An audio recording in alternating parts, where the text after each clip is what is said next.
evening. It's 10:45 p.m. on August 23rd, 2020. This particular playlist was called, I think, One a Day. It's supposed to be about women's empowerment.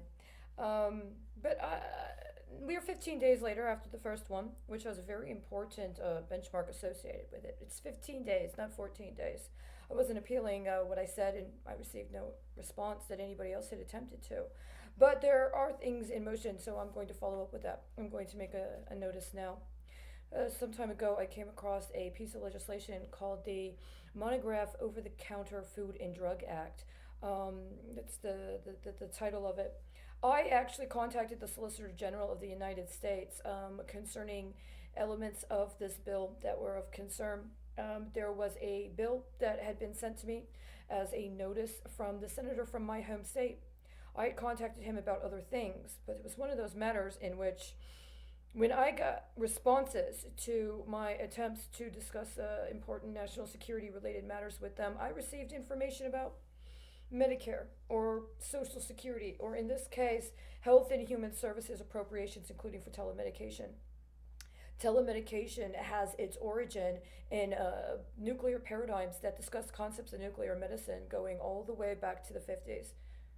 And so when we're talking about telemedication, we are talking about nuclear policy one way or another. There's no other way to try to fancy it up, and there's no other way to try to evaluate it outside of the context of it being at that level. Now, it should be enough that it's considered to be a part of healthcare in some manner, way, shape, or form.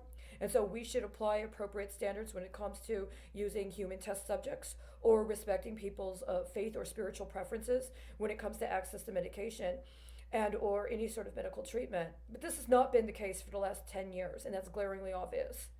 I am saying right now that I understand that there is an effort to commit nuclear sabotage, and that I believe I have evidence that part of the pattern of racketeering activity I've tried to report that is connected to illegal hedging, up to and including hedges at the level of justification in somebody's ledger for the assassination of political opposition, is actually a form of misappropriation for illicit telemedication.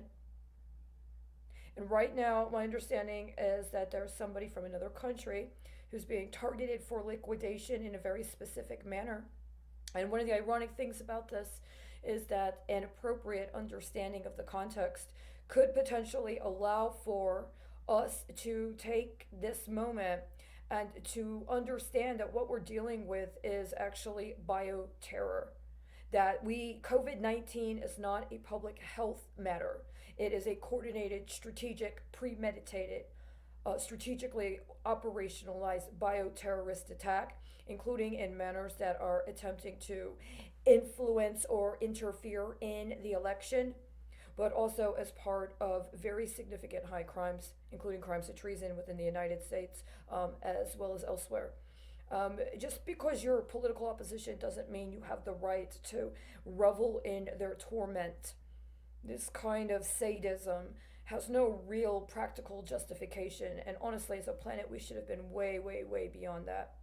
But I mention this now because you have to understand that there are significant consequences for failure to cease and desist cooperation with this kind of illicit activity, and to not address it at the level that it's at. Does this involve coercion and an attempt to engage illicit activity at very high levels? Yes, it does. But at the same time, we are not removed from culpability, and we are also not removed from the means by which we can take action to stop it. So I'm doing what I can to bring awareness to this and to let people know that this alleged effort to provide us with medical treatment is actually a crime spree. And it needs to be addressed as a crime spree whose aim it is to compel us to cooperate with acts of terrorism, including state sponsored and state enabled terrorism. So I hope that you find your capacity to be resolute in this moment and to be able to ground yourself to address it.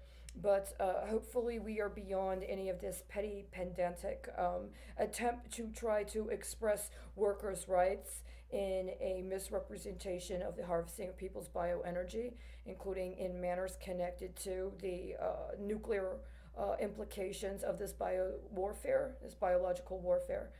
So I hope you have a good evening, and I'm sure you're going to maintain your calm, and you're going to be able to handle this reasonably and rationally.